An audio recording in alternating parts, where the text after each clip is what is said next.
Hey guys, Quick and Quiz here, back again with another Battlefront 2 video. In this video I'm going to be talking about a recent update. We've recently been updated by DICE themselves on the website. I'll link this article or this page of their website, of the Battlefront 2 website. I'll link it in the description, so go check it out if you want for yourself. But I'm going to read everything that they've updated us with. Some very welcome news, some very awesome news, because a lot of people, obviously, if you hadn't heard about it, a lot of people accuse DICE of trying to create a pay-to-win system in Battlefront 2, where, players that dropped extra dollars, dropped extra pounds, dropped extra, I don't know, rupees or whatever, people who paid more money, for other things aside from, like, the full game, for, like, crates and, loot crates, items and loot crates. People who paid for that, there was rumors and there was accusations that, it was going to be, basically, people could pay for amazing items or ultra rare items and they'd get a massive advantage. I didn't believe in this. I thought that as soon as sort of the beta was ended and over, DICE would realize, how the system could be turned into a pay-to-win system. Like, the people accusing DICE were not wrong to accuse them of, trying to create a pay-to-win system. It did seem like that. But they've recently quelled all of the rumors because they've changed it very massively. I'm going to tell you how they've changed it in a second. They've basically just restructured the loot crate system, and they're restructured sort of the item system as well, and they sort of the class customization system. So it won't just benefit people in, people that are dropping extra money. Dropping extra money to buy loot crates, it's just going to make it quicker now. That's what I said, during the when Battlefront 2 beta was out still. And I was doing streams and I said that they would probably make it so that it was just like a shortcut, so the loot crates would just be like a shortcut, and that's how it should be. That's fine, that's not pay to win at all. It just means that you're going to get the items sooner if you drop real money on it, as opposed to unlocking them in game. But basically, this is everything that they've said. Now, first off, the first point, I think there's like 4 or 5 paragraphs, so I'm going to read it all or sort of summarize it for you guys. Now, epic star cards, the highest tier of star cards available at launch, have been removed from crates. So you can't get them in crates anymore, whether or not you use, in-game credits to get those items, or you use real hard-earned cash. You can no longer get the highest tier of star cards, the highest tier of, upgrades. And that was the biggest worry. Because find like an epic, epic star card for, say, Darth Maul, making him super, a lot more powerful. Being able to drop like £5 or $5 on that just to get that, or have a good chance of getting that would be pay to win. It really would. Now you can't get that. You'll be able to get other star cards, but just not epic ones, not the amazing ones that completely reinvent a character or a hero or a villain or anything. What they said was to help keep everyone on a level playing field, these star cards will primarily be available through crafting, with the exception of special epic star cards available through pre-order deluxe and starter packs. So no pay to win there. Basically what they're saying is the epic star cards will basically only be available through crafting, apart from the ones that you'll get for like Yoda. I think you get like a lightsaber mastery epic star card for Yoda if you pre-order. But I don't think that's going to be that big of a deal. And it's a pre-order thing. It's like a pre-order bonus. It's not a pay-to-win thing at all. The next one is you'll need to reach a certain rank to craft upgraded star cards. You won't be able to buy a bunch of crates, grind everything up into crafting materials, and immediately use them to get super powerful star cards. You can only upgrade the ability to craft higher tier star cards by ranking up through the game. So basically, they're going to reward, just time spent in the game, experience in the game, as opposed to dropping real money. That's what they're going to do, and that's really, really good. You're going to need to be a certain rank to craft certain star cards, or to craft like the next level of star cards.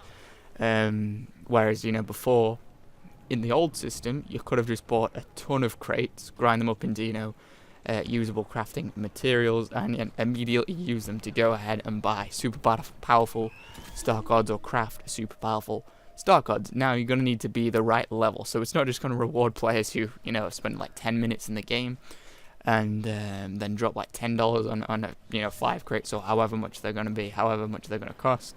It's going to reward people. You're going to have to be a certain level. So the people with the super upgraded star cards, or the rare star cards that they've got out of packs or out of crates, they're going to have to be a certain level, which is good, because one of the main things about Battlefront 1 that was super goddamn annoying was people having the one-shot, one-kill Han Solo blaster before it was nerfed, obviously, on day one, just because they pre-ordered the game or like got the deluxe edition. That was crazy. It wasn't pay to win, but it was still crazy. It wasn't a level playing field at all.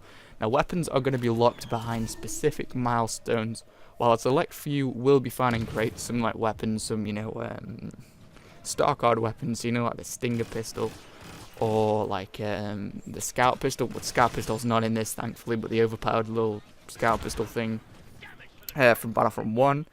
Now you're gonna, or I'll read what they said. The rest of weapons can only be attained by play, apart from the Stinger pistol and stuff. If you want to unlock a new weapon for your heavy class, you have to play as a heavy class, and you'll eventually gain access to the class's new weapons.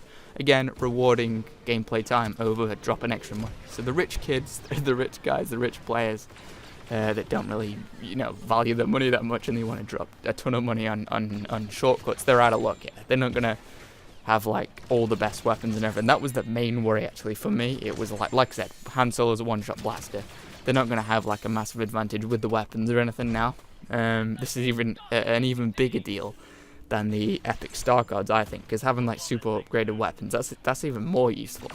So you're not going to just be able to drop real money and get them now. You're going to have, unlocked them in the class that you want to get them. You're going to have, if you want good heavy weapons, heavy class weapons, you're going to have to play as heavy class, which makes sense and it's very good. And that kind of quells the rumours and the worries with that.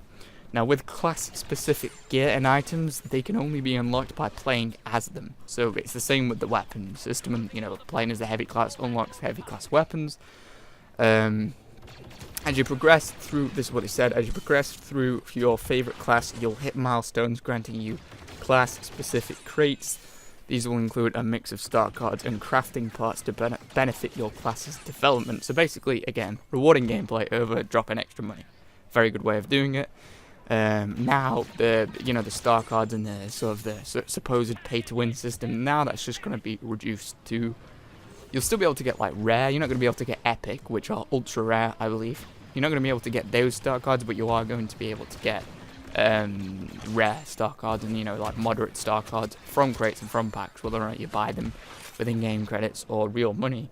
You're not going to be able to get, like, the game-winning stuff, the game-winning weapons, the game-winning, upgrades and stuff. You're not going to be able to get that, which is very, very cool. And they finish off, that's all the points really, they finish off by saying this system, as well as all of the others, will be continually iterated on and improved, meaning that they're open to further suggestions. I think they really got the player feedback from the beta. They saw like the main problem people had with it was the loot crate system. Other than that, everyone really loves the game, at least overall. I'm not a big fan of the hero selection, which I did a video about. Check that out if you want to see it. Yeah, they said that they're committed. I'm not going to read it all. They're committed to keeping the community together. All upcoming weapons, maps, heroes, and vehicles introduced in Star Wars Battlefront 2's post-release will be free so that players can play alongside friends as the world of Star Wars Battlefront 2 continues to grow, meaning they don't want to segment different player bases. Like, they don't want to cut people down the middle of people that can afford, say, like the best bin map pack, and people that can't afford the best bin map pack. Like they did with Battlefront 1, they split their audience in half, and it was a really bad thing to do. It just meant that people couldn't play with their friends, or they couldn't play with their friends and play the map packs that they bought. Very bad idea. They're not going to do that now. We know that the magic is in the balance, and we're going to make sure that we continue to make a game that is fun for everyone. Now, that is everything that they said. Like I said, I'll link the thing in the description now. It's not that much, and I've said literally everything, apart from the sort of the conclusion paragraph. I've said everything. But if you want to check it out, if you don't believe me or something, I don't know, go check it out. By all means, it'll be in the description. Very happy about this. I'm very happy about this. I predicted this anyway, because I think people were being very dramatic with accusing it of being a pay-to-win system. I never thought it was going to end up being a pay-to-win system. I think that they built a system that could very well be manipulated into a pay-to-win system, but I don't think they planned on doing it, because I don't think even EA are infamous for being morons at times, but I don't think even they are dumb enough to, create such a system, especially when it's had, so much negative feedback, across the beta. That's exactly what a beta's for. That's the plus side of the beta in any game.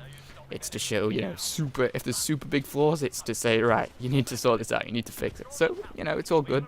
There's no major problems or flaws with the game now. Like I said, I would like to see more. Well, if you haven't seen my video talking about the hero lineup and why I think the heroes that they've selected are crap or like really not as good as they could be, I would like to see a lot more prequels and Clone Wars heroes.